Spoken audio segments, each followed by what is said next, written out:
phone call came at 3:17 a.m. on a Tuesday. You know the kind, the one that changes everything. My wife Beverly had been gone for 6 months, taken by cancer at 56, and I thought I knew everything about our 32 years together. Turns out I was wrong. My name is Tyler Brooks. I'm 58, and I've been building things my whole life. Construction foreman, project manager, the kind of guy who believes in hard work and straight talk. After Beverly passed, I figured I'd seen the worst life could throw at me. Boy, was I mistaken.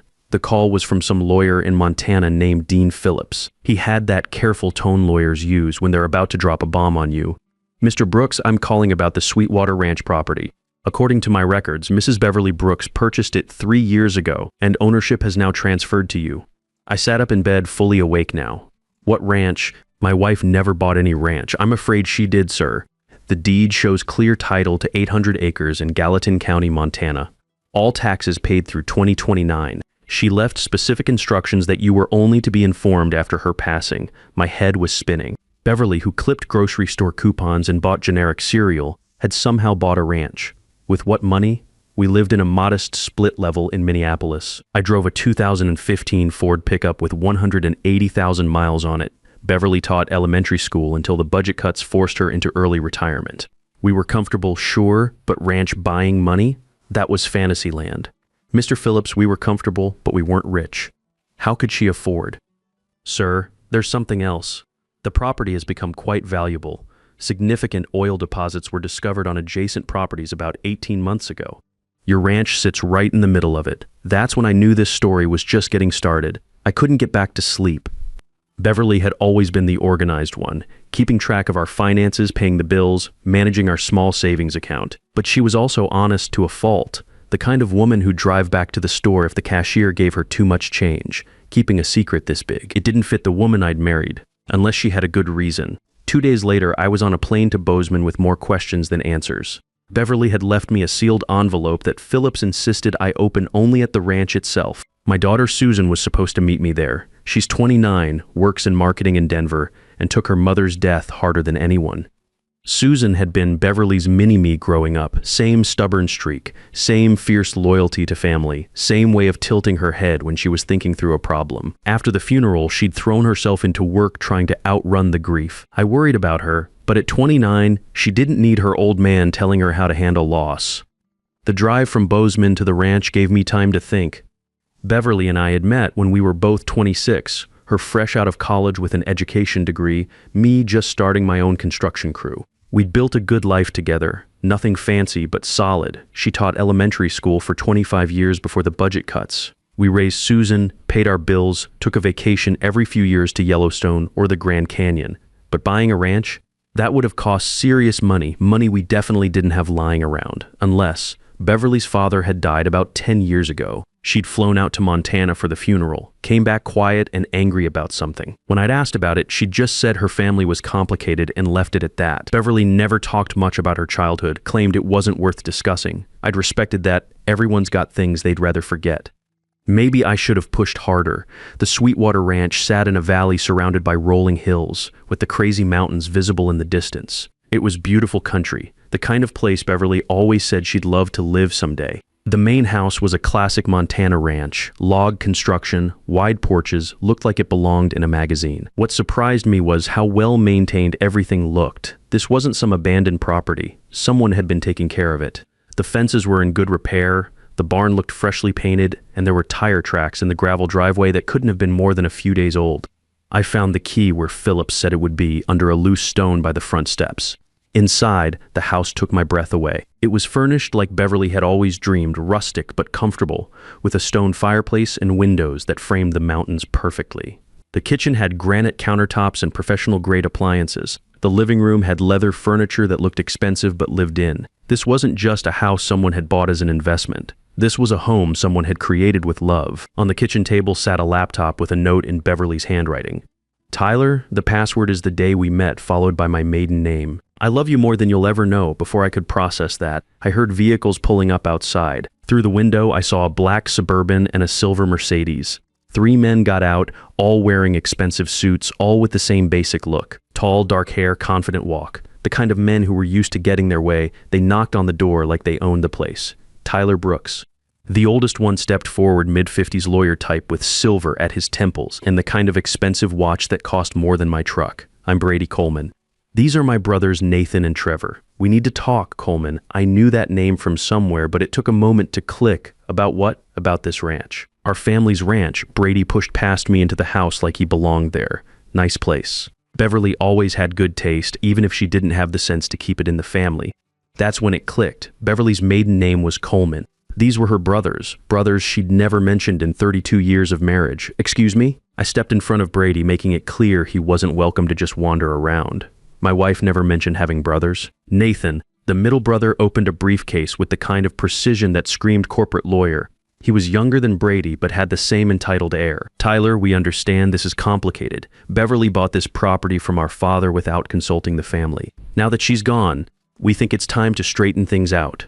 Straighten what out? She bought it legally, didn't she? With money she borrowed against the family trust, Trevor added. He was the youngest, maybe 45, with the kind of smile that doesn't reach the eyes. Clean-shaven, perfect hair, expensive cologne. Money she had no right to touch. I was starting to get angry. These guys waltzed into my wife's house, our house, acting like they owned the place and talking about Beverly like she was some kind of thief. My wife never mentioned any family trust, or any family for that matter.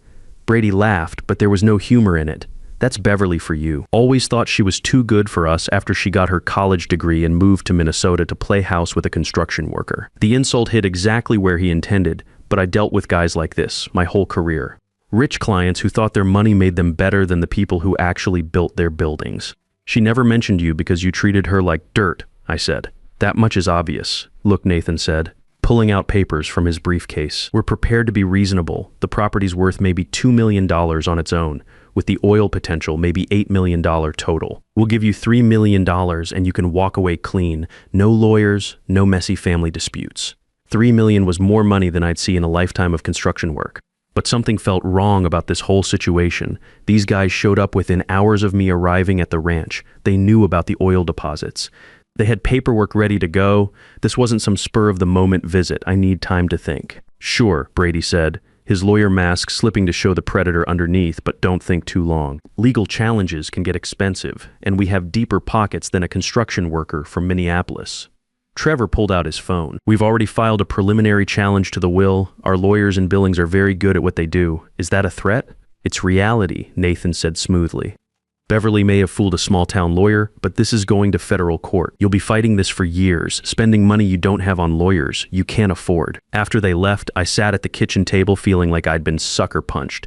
These weren't just greedy relatives. They were professionals at this. They had resources, legal teams, and a plan. What did I have? A construction business back in Minnesota and a confused understanding of what was happening. I opened the laptop with shaking hands.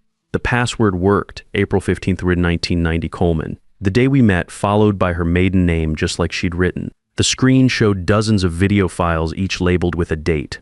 I clicked on the first one, dated just 2 weeks after her cancer diagnosis. Beverly's face filled the screen, not the thin, pale version from her final months, but healthy, vibrant. The woman I'd fallen in love with decades ago. Hi, honey, she said, with that smile that still made my heart skip. If you're watching this, then I'm gone and you've found the ranch. I know you're confused and probably angry that I kept this secret. I know my brothers have already shown up. They're predictable that way. She looked down for a moment, gathering herself, then looked back at the camera with the determination I'd seen whenever she was protecting our family. I need to tell you about my family, Tyler. The family I ran away from when I was 18 and swore I'd never see again. The story she told over the next 45 minutes explained everything. The Coleman brothers had inherited their father's construction and development business when Beverly was just 16. The same business that had made them rich and made them cruel. Beverly had been the youngest, the only girl, and they'd made her life miserable from the day she was born. They called me stupid because I wanted to teach school instead of join the family business. They said I was throwing my life away marrying a construction worker. When Dad died 10 years ago and left me a share of the family trust, they tried to cheat me out of it. Beverly had fought them in court for 3 years, spending her inheritance on lawyers, but she'd won. The settlement had given her enough money to disappear from their lives forever. I used my share to buy this place 3 years ago when I got my diagnosis. I wanted to leave you something beautiful, Tyler, something that would take care of you and Susan after I was gone.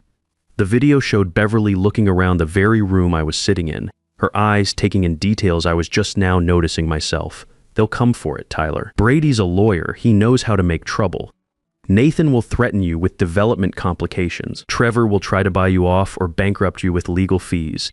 But Tyler, this ranch is yours. I made sure of it. She leaned closer to the camera, her voice dropping to the tone she used when she was deadly serious. In the barn office, there's a safe behind the filing cabinet. The combination is Susan's birthday, month, day, year. Inside, you'll find everything you need to fight them. Documents, recordings, evidence of things they've done over the years. Dad always said they were crooked, but he never had the guts to stop them. I did. The sound of a car door slamming interrupted the video. Through the window, I saw Susan getting out of a rental car. Looking tired from the drive, but determined. At 29, she had Beverly's dark hair and my stubborn jawline, a combination that had gotten her through college on scholarships and into a good marketing job in Denver. Dad? She knocked on the door frame before stepping inside. This place is incredible. Why didn't Mom ever tell us about it? I paused the video and gave her a hug. She felt thinner than I remembered, the kind of weight loss that comes from stress and skipped meals. Your mother had her reasons. Come here, you need to see this. We watched Beverly's video together, Susan's hand covering her mouth as her mother explained about the toxic family she'd escaped from.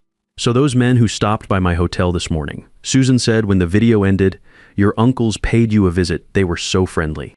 Said they wanted to meet their niece, share family stories about Mom when she was young. They made it sound like Mom had been too proud to reconnect with them. Susan's voice carried the hurt of someone who'd been expertly manipulated. They had photos, Dad, pictures of Mom as a teenager that I'd never seen. Classic manipulation. Use emotion to create trust, then exploit that trust. I'd seen contractors pull similar tricks on elderly homeowners. What did you tell them?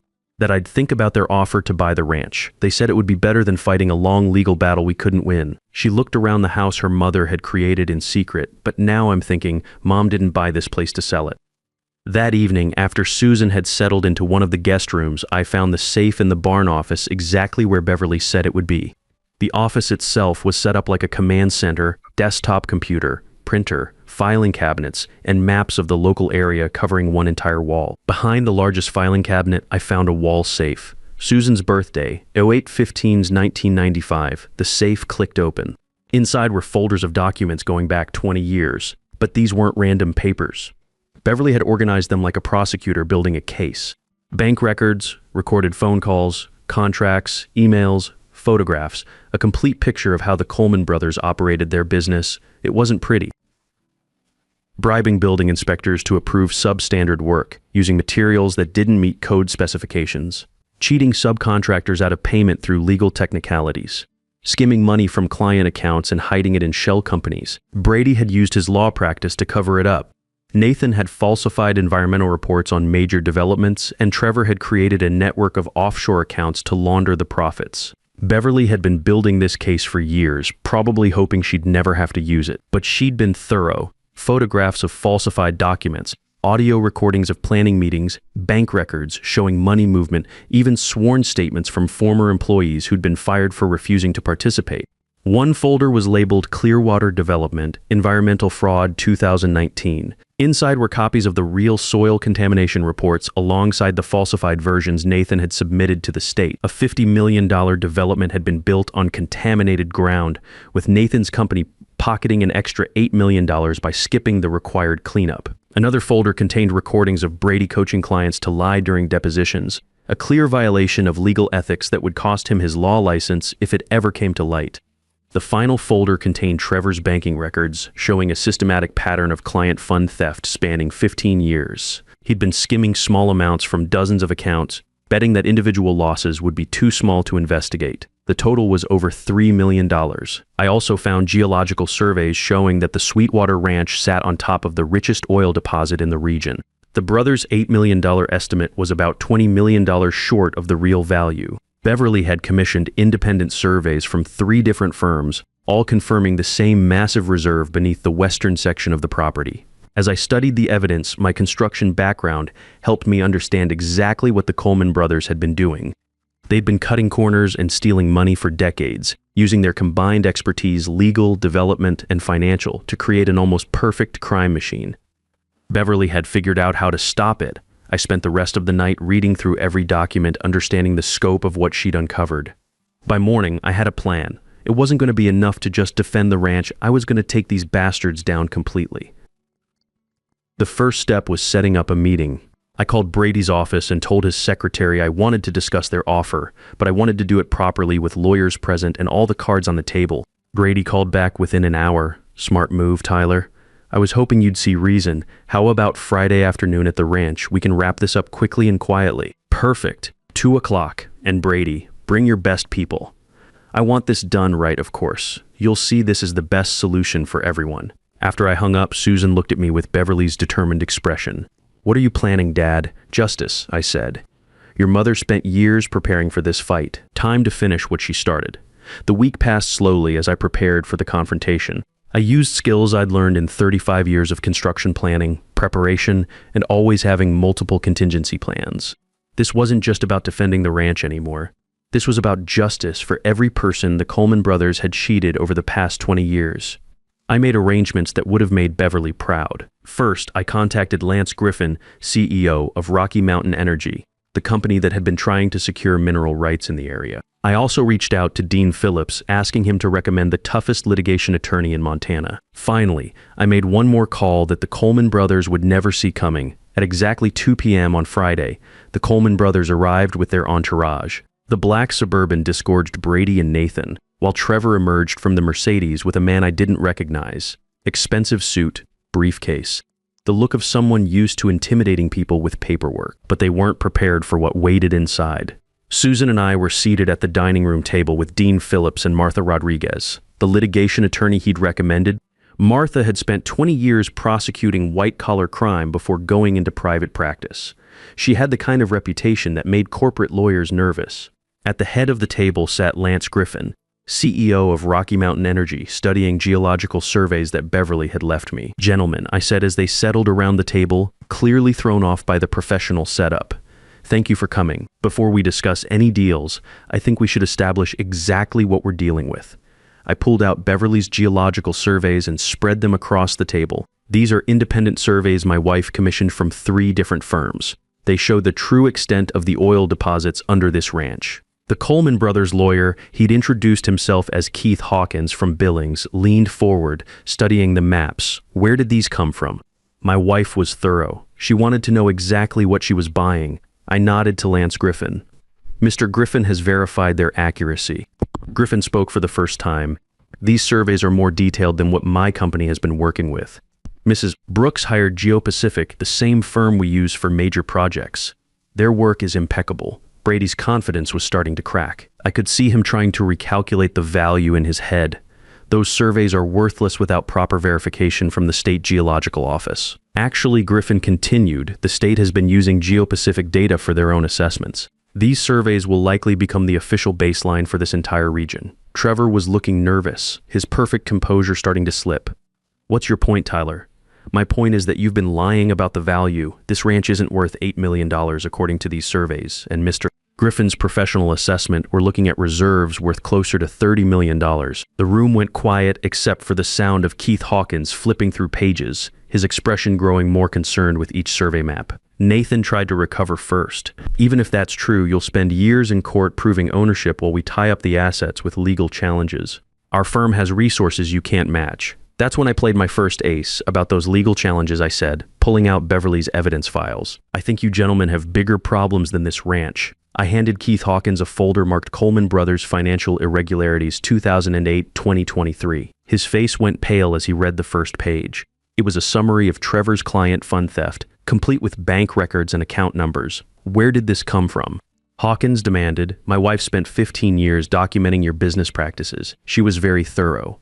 I handed another folder to Griffin. Mr. Griffin, you might be particularly interested in this one. It shows how Nathan falsified environmental impact reports on the Clearwater project in 2019. Griffin's company had bid on Clearwater and lost to Nathan's firm. Now he knew why. His expression hardened as he read the documentation of soil contamination that Nathan had covered up.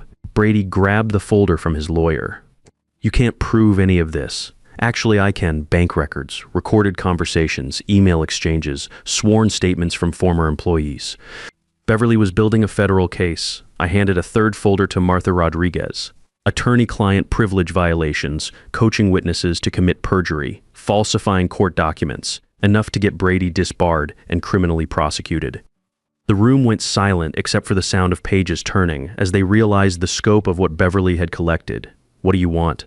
Brady finally asked, his lawyer facade crumbling. "I want you to leave me and my family alone. I want you to stop trying to steal this ranch. And I want you to never contact us again. And if we refuse..." I smiled. Then Monday morning, copies of these files go to the Montana Attorney General, the FBI, the IRS, the State Bar Association, and every major newspaper in the region. "Oh, and Mr. Griffin here will be filing complaints with the Environmental Protection Agency about Clearwater." Trevor was sweating now. "You're talking about destroying 3 businesses, dozens of jobs. I'm talking about justice. You've been cheating people for 20 years. Beverly couldn't stop you when she was alive, but she made sure I could."